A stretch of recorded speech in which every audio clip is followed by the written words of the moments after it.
Menanggapi gelombang protes buruh di sejumlah wilayah Indonesia, KSPSI sebagai serikat buruh terbesar di Indonesia akan mengambil langkah konstitusi dengan mengajukan judicial review ke Mahkamah Konstitusi. Kita langsung bergabung dengan Presiden Konfederasi Serikat Pekerja Seluruh Indonesia KSPSI, Andi Gani Nenawea. Selamat siang Bang Andi dan salam sehat selalu. Selamat siang, Mas Robi. Baik Bang Andi, langsung saja nih mengambil langkah konstitusi dengan mengajukan gugatan judicial review. Apa saja yang menjadi poin gugatan nantinya? Karena ini adalah langkah terakhir, langkah konstitusional yang memang selalu dipegang oleh buruh. Kita menempuh dialog, menempuh jalan aksi yang saat hari ini juga terjadi di seluruh wilayah di Indonesia.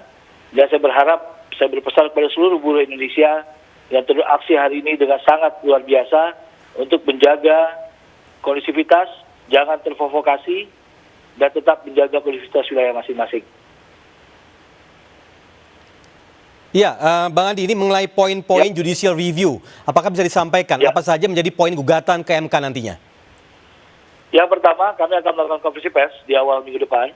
Sudah banyak advokat mengontak kami bersama juga Bung Said Iqbal untuk membantu perjuangan buruh Indonesia. Kenapa langkah ini kami ambil? Karena proses di DPR sudah berhenti ketika sudah diputuskan menjadi undang-undang.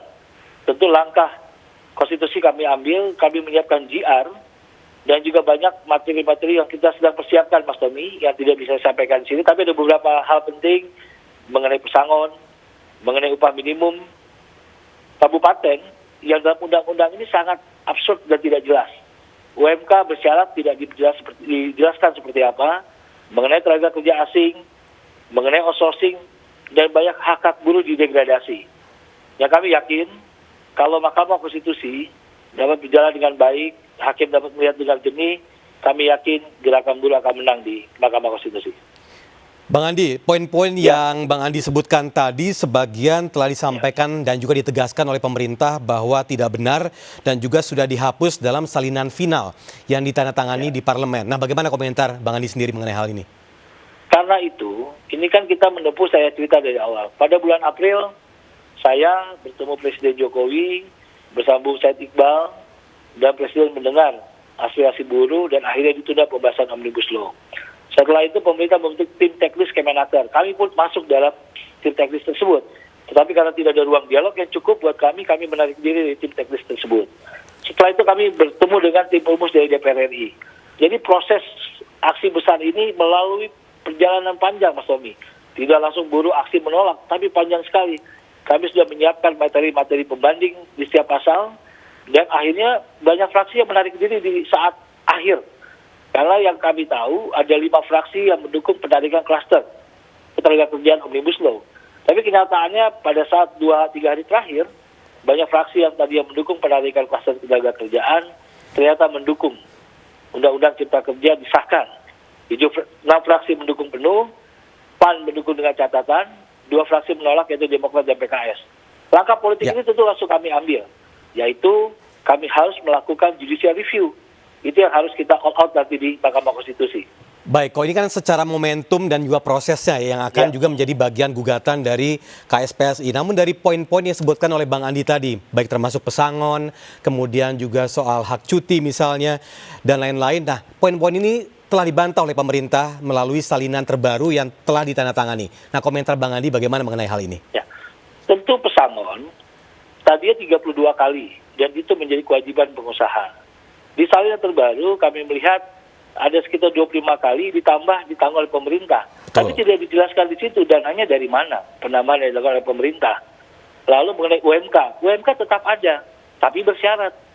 Bersyaratnya seperti apa? Ini kan absurd semua, nggak dijelaskan secara fair. Itu yang saya maksud, Mas Tommy. Jadi memang kami UMK betul tetap ada, itu kami benarkan tidak dihapuskan. Tetapi bersyarat seperti apa? Kalau itu ditarik ke upah minimum provinsi, saya kasih contoh saja, sebuah contoh. Karawang sekarang upah minimum tertinggi di Indonesia, 4,5 juta lebih. Sedangkan di tingkat provinsi hampir sekitar 2,5 sampai 3 juta. Artinya akan terjadi degradasi upah nantinya ketika itu ditarik ke provinsi. Nah ini kan mesti fair dijelaskan oleh Kemenko Perekonomian mengenai hal ini. Jangan menjelaskan sepotong-sepotong. UMK masih ada loh, pesangon masih ada loh, saya udah baca semua. Oke, baik. Berarti ada poin-poin ini Ya. perlu dibahas lebih lanjut dan kemudian kalau kita Ya. lihat aksi protes masih berlangsung dan sudah Ya. kita saksikan bersama di berita tadi bahwa kebanyakan dan bahkan hampir semuanya tidak melalui protokol kesehatan yang aman. Ini bagaimana himbauan dari Bang Andi terhadap rekan-rekan yang berdemo saat ini? Saya sejak awal di surat instruksi yang kami tanda tangani dari Dewan Pimpinan Pusat, kami meminta teman-teman di bawah untuk menaati protokol kesehatan, menjaga jarak, memakai masker. Tetapi memang saya juga dapat menyadari kemarahan buruh yang begitu luar biasa setelah mulai proses yang begitu panjang dan mereka merasa masa depannya terancam, Mas Tommy. Baik. Ya, kita tetap mengingatkan sampai tadi saja saya menghubungi koordinator lapangan. Yang pertama, jangan anarkis. Yang kedua, bergerak dengan damai. Yang ketiga, tidak boleh ada gesekan dengan aparat keamanan. Karena perjuangan kita adalah perjuangan damai. Yang kita tuntut bukan soal politik di sini, tetapi mengenai kesejahteraan buruh Indonesia yang terdegradasi karena aturan baru ini. Baik, Bang Andi Gani Nenawea, terima kasih telah bergabung bersama kami Terima dan kasih, mohon Mas Tommy. terus dijaga rekan-rekannya agar sesuai dengan protokol kesehatan dan dapat berlangsung pasti. damai selalu ya. Baik, terima kasih dan salam sehat selalu.